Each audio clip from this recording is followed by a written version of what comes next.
اور وزراء مشیر معاون خصوصی بیوروکریسی کو انہوں نے کہا کہ کان کھول کے سن لیں، اب میٹنگ نہیں چلے گی، اب آپ کو پرفارمنس دکھانی پڑے گی اور میں خود جاؤں گا اور جا کے ان مقامات پر جا کے میں چیزوں کو دیکھوں گا۔ ڈوبتی کشتی کو سہارا نہیں ملے گا، جہانگیر ترین نے نون لیگ کو کرارا جواب دے دیا ہے۔ سب سے پہلے آپ کو بتا دیں کہ عاصم سلیم باجوہ نے ایک خوشخبری دی ہے کہ کوہالہ پاور اور آزاد پتن پاور منصوبوں سے $4 ارب کی سرمایہ کاری کی راہ ہموار ہوئی ہے اور یہ منصوبے 18,000 میگا واٹ بجلی پیدا کریں گے۔ آپ یہ دیکھیں، اس عرصہ دراز سے نیلم جیلم پروجیکٹ چلتا آ رہا تھا، پتہ نہیں کتنے بھاشا ڈیم چلتا آ رہا تھا، کسی کی اناگوریشن نہیں ہوئی، کسی کو سٹارٹ نہیں کیا۔ دیکھیں، کوئی بھی قوم ایک دن میں نہیں بن جاتی، اس کے اندر صدیاں انوالو ہوتی ہیں۔ ایک ڈیم جو آج سٹارٹ کرنے جا رہے ہیں وہ جا کے 2026 میں اپنا کام شروع کرے گا اور اس کے ثمر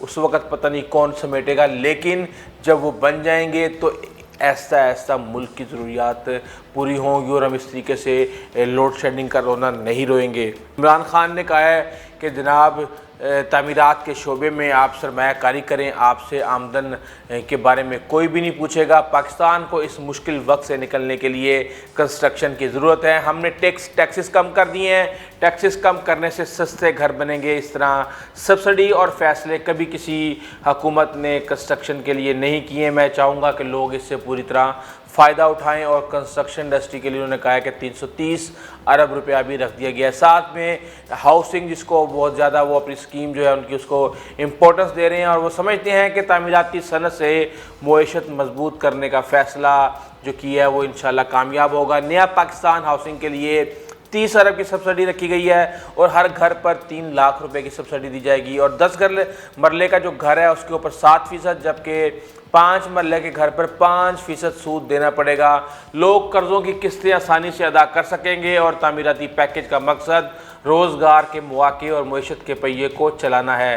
وزیر اعظم نے سرکاری گوداموں میں پڑی گندم مارکیٹ میں لانے کا حکم دیا ہے اور انہوں نے کہا ہے کہ سستے پوائنٹس بنائیں، جس طرح کہ آپ کو پتہ ہے کہ ٹڈی دل کا جو حملہ ہے اور دوسری چیزیں اس کی وجہ سے بہت زیادہ چانسز پیدا ہو گئے ہیں کہ خوراک کا سنگین بحران پیدا ہو سکتا ہے۔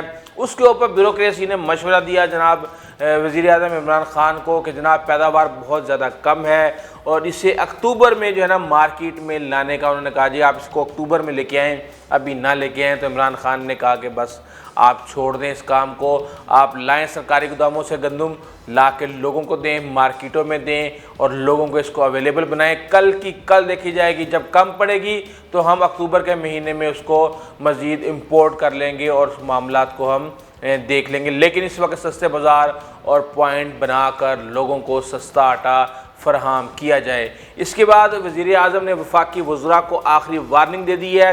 انہوں نے کہا ہے کہ بھائی بہت ہو گیا، آپ نے پوری دنیا کے سامنے مجھے بیوقوف بنایا ہوا ہے۔ میں آپ لوگوں کی بات کا اعتبار کر کے یہ سمجھتا رہا کہ ملک صحیح ڈائریکشن میں چل رہا ہے، پروڈکٹیوٹی ہو رہی ہے، رزلٹ آ رہا ہے، لیکن آپ لوگ زبانی جمع خرچ کرتے رہے ہیں، میرے ساتھ میٹنگ کھیلتے رہے ہیں۔ کارکردگی اب دکھانا ہوگی۔ اگر آپ کارکردگی نہیں دکھاتے تو آپ کو اپنے عہدوں سے استعفیٰ دینا ہوگا۔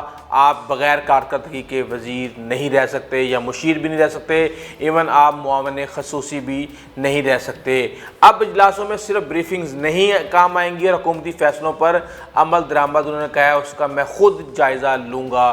وزیر اعظم نے سرکاری محکموں اور وزارتوں کی بریفنگز کی روشنی میں وزراء اور سیکرٹری سے عملی اقدامات سے متعلق بعض پوسٹ بھی شروع کر دی ہے اور وزیر اعظم عمران خان نے تاخیری حربوں پر کئی افسران کی سرزنش بھی کی ہے۔ عمران خان نے صاف کہہ دیا ہے کہ وزارتیں ہوں یا ڈویژن، حکومتی امور میں کوتاہی برداشت نہیں کی جائے گی۔ صوبائی کابینہ اور افسر شاہی کو بھی اب کارکردگی کے ترازو میں تولا جائے گا۔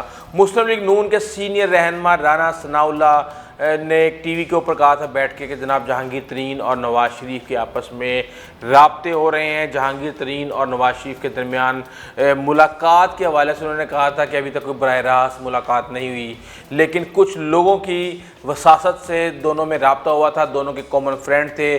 جس طرح میرا بھی ایک دوست ہے، وہ دوسرے بندے کا بھی دوست ہے، وہ بیچ میں بیٹھا ہوتا ہے، کبھی مجھ سے ملتا ہے، وہ کہتا ہے یار میں تیری اس سے ملاقات کروا دوں، ان کو کہتا ہے جی میں آپ کی اس سے ملاقات کروا دوں، اور ساتھ میں آئیڈیا بھی دے رہے ہوتے ہیں۔ بہرحال لیکن جہانگیر ترین نے صاف کہہ دیا ہے کہ میں نے عمران خان کے ساتھ مل کے بڑی جدوجہد کی ہے، بڑی محنت کی ہے میں نے، اور میرا نواز شریف سے کسی قسم کا رابطہ نہیں ہے، اور میں اس قسم کی حرکت کا تصور بھی نہیں کر سکتا۔ میں نے شریف خاندان کے خلاف عمران خان کے ساتھ مل کر جدوجہد کی ہے، اور ڈوبتی کشتی کو سہارا دینے کے لیے میرا کندھا کسی بھی صورت استعمال نہ کیا جائے۔ ایسا لگ رہا ہے کہ عمران خان ہاتھ پاؤں مار رہے ہیں۔ ان کو بتایا گیا ہے کہ جناب اب تک جنہوں نے آپ کو اندھیرے میں رکھا ہوا تھا حالات خراب ہیں۔ انہوں نے پی آئی اے کے چیف کو بھی بلایا اور بلا کے کہا کہ جناب آپ ایک ہفتے کے اندر مجھے پورا پلان دیں کہ آپ کا کیا منصوبہ ہے، کہاں آپ پی آئی اے کو ایک عرصے کے بعد لے کے جائیں گے اور اس کو امپلیمنٹ کیسے کریں گے، اور مجھے یہ بتائیں کہ کس طریقے سے معاملات چلیں گے، ورنہ اس طرح نہیں ہوگا کہ آئیں اور آ کے آپ اپنی جو ہے نا خالی جمع خرچ کرتے رہیں، اور اس کے بعد جب وقت آئے لوگوں کو جواب دینے کا تو جناب وہ جمہوری لوگ سامنے آ جائیں اور آپ مزے کر کے نکل جائیں۔ بہرحال اس حوالے سے اور بھی ہمیں آنے والے دنوں میں کافی اچھی خبریں ملنے والی ہیں، پازیٹیو چیزیں چل رہی ہیں۔ آپ کا جو ٹریڈ ڈیفیسٹ ہے وہ بھی کم ہو گیا ہے، اور بھی کافی حالات ہیں، لیکن بہرحال کہا یہ جا رہا ہے کہ اگر ہمارے معاشی حالات بہت زیادہ اسی طرح خراب رہے تو شاید ہمارے جو سی پیک کے منصوبے ہیں وہ بھی ڈیلے کا شکار ہو جائیں، اور اب آگے آنے والی امریکن حکومت پھر پاکستان کو دوبارہ گھیر لے، اور چائنا اور پاکستان دونوں کی کامن مجبوریاں بن جائیں اور یہ چیزیں پھر کھٹائی میں گر جائیں۔ اگر آپ کو ہماری ویڈیو اچھی لگی ہے تو پلیز آپ چینل کو سبسکرائب کیجیے گا، بیل آئیکن کو پریس کیجیے گا، اپنے دوست کا خاص خیال رکھیے گا۔ آئندہ تک کے لیے اجازت دیجیے، اللہ حافظ۔